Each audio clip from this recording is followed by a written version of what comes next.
भारत और पाकिस्तान के बीच में अभी क्या सिचुएशन है ये तो हम सब जानते ही हैं। पाकिस्तान की डीप स्टेट ने एक बार फिर से भारत में टेररिस्ट अटैक करवाया है पहलगाम में, जिसमें 26 लोगों की जानें चली गई।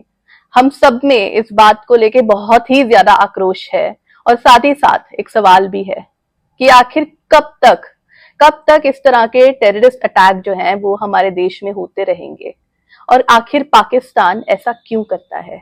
तो आज हम इसी के बारे में चर्चा करेंगे और जानने और समझने की कोशिश करेंगे कि आखिर क्यों पाकिस्तान जो है वो टेररिज्म को सपोर्ट करता है और टेररिज्म का सहारा लेता है भारत के अगेंस्ट।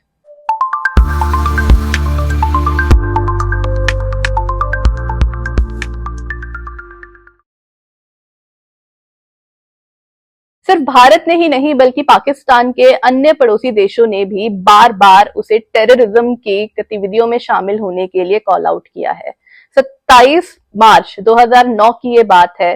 प्रेसिडेंट ओबामा ने अपनी स्पीच में ये कहा था कि जो अफगानिस्तान और पाकिस्तान के बीच की जो फ्रंटियर है वो टेररिस्ट ग्रुप के लिए सेफ हेवन है।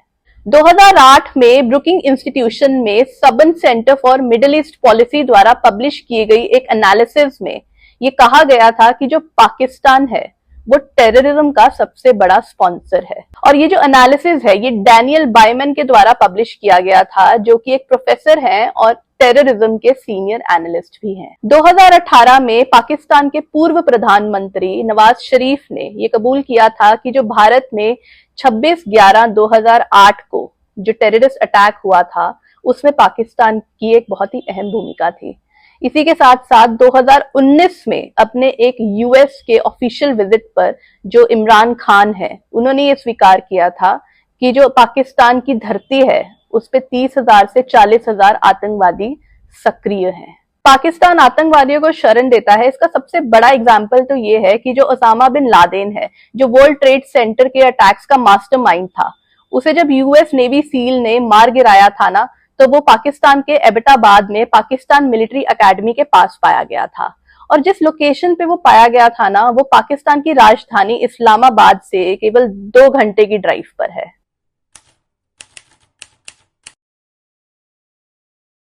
आज भी पाकिस्तान जो है वो भारत में टेररिज्म के थ्रू एक प्रॉक्सी वॉर करवा रहा है।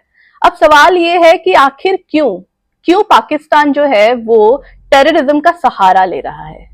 इसका सबसे पहला कारण है two nation theory. The making of terrorism in Pakistan में ये साफ साफ लिखा है कि सबसे पहले 1930 में एक इस्लामिक पोएट और फिलोसोफर जिनका नाम था मोहम्मद इकबाल, उन्होंने भारत के उत्तर क्षेत्रों में से जो कि मुस्लिम डोमिनेटेड एरियाज थे उसमें से अलग मुस्लिम डोमिनेटेड स्टेट निकालने का सुझाव दिया। तब जो टू नेशन थ्योरी थी ना वो एक बहुत ही वेग आइडिया था और इसकी कोई बहुत ज्यादा पॉलिटिकल इंपॉर्टेंस नहीं थी। उसके बाद 1933 में लंदन में एक छात्र जिनका नाम था चौधरी रहमत अली, उन्होंने फिर से ये सुझाव दिया और उन्होंने उत्तर भारत के जो मुस्लिम डोमिनेटेड एरियाज थे उसमें से पाकिस्तान का नाम निकाला, जिसमें P for Punjab, A for Afghan, K for Kashmir, S for Sindh और तन मतलब बालूचिस्तान ये था। उस टाइम पे मोहम्मद अली जिन्ना जो थे वो लंदन में अपनी लीगल प्रैक्टिस कर रहे थे। 1934 में मोहम्मद अली जिन्ना मुस्लिम लीग को रिवाइव करने के लिए वापस भारत आते हैं। 1936 और 37 में भारत के 11 प्रोविंसेस में इलेक्शंस होते हैं जिसमें कांग्रेस जीत जाती है। इन इलेक्शंस में मुस्लिम लीग की परफॉर्मेंस इतनी ज्यादा खराब होती है कि वो अपनी सबसे इंपॉर्टेंट सीट पंजाब में सिर्फ एक ही सीट जीत पाते हैं। और ये जो हार थी ना, इसका उनके ऊपर ऐसा असर पड़ता है कि ये जो टू नेशन थ्योरी वाली जो थ्योरी थी ना, ये वेग आइडिया से एक आग बन चुकी थी। 1947 में देश का विभाजन होता है और पाकिस्तान का निर्माण होता है। अब मोहम्मद अली जिन्ना का टू नेशन थ्योरी वाला सपना पूरा तो हो जाता है, मगर इसका एक बहुत अहम हिस्सा अभी भी बाकी था और उस हिस्से का नाम है कश्मीर। अब आधा कश्मीर जो है उस पे पाकिस्तान अपना कब्जा तो जमा लेता है, मगर आधा अभी भी बाकी था। और जैसे कि मैंने आपको बताया कि कश्मीर जो है वो टू नेशन थ्योरी का एक बहुत ही अहम पहलू है और कहीं ना कहीं आज भी पाकिस्तान टेररिज्म के थ्रू अपने इस सपने को पूरा करने में लगा है।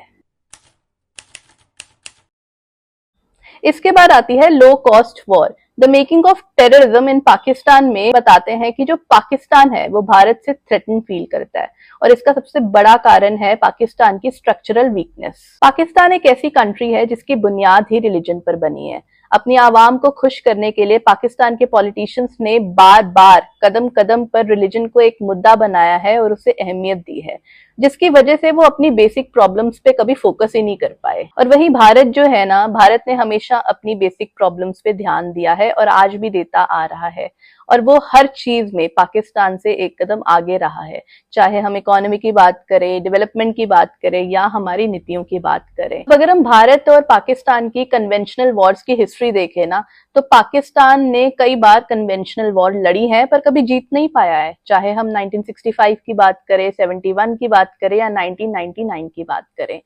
और कन्वेंशनल वॉर जो है ना, वो पाकिस्तान के लिए कहीं ना कहीं फाइनेंशियली ड्रेनिंग भी हो सकता है।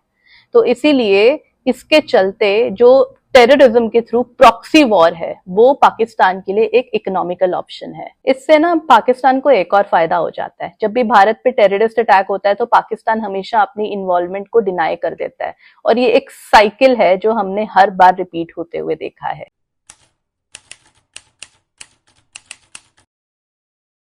तीसरा कारण है damage to economic and societal fabric. शांति और आर्थिक विकास का ना डायरेक्ट रिलेशन है। शांति के बिना आर्थिक विकास हो ही नहीं सकता और अगर होता भी है ना तो वो सस्टेनेबल नहीं होता है लॉन्ग टर्म के लिए। अब जिस कंट्री में टेररिस्ट अटैक होता है ना, उस कंट्री में जाहिर सी बात है कि उसका एक इकोनॉमिक इफेक्ट भी पड़ता है और इकोनॉमी के साथ साथ जो एक प्रॉक्सी वॉर है वो कहीं ना कहीं एक कंट्री में आइडियोलॉजिकल डिवाइड भी क्रिएट करती है, जिसका सीधा असर सोशल फैब्रिक पर पड़ता है।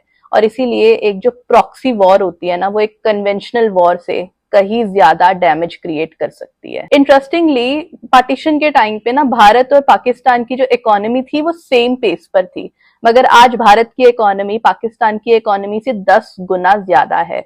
और अगर हम पाकिस्तान की बात करें तो वो आर्थिक पतन की कगार पर है। बार बार कोशिश करने पर भी पाकिस्तान की जो डीप स्टेट है वो भारत को कभी नुकसान नहीं पहुंचा पाई है। इसका सबसे बड़ा कारण है कि जो पाकिस्तान है उसने हमेशा अपना ध्यान जो है वो पड़ोसी देश को नुकसान पहुंचाने पर केंद्रित किया है और जो भारत है उसने हमेशा अपना ध्यान जो है वो अपने देश के विकास की ओर केंद्रित किया है।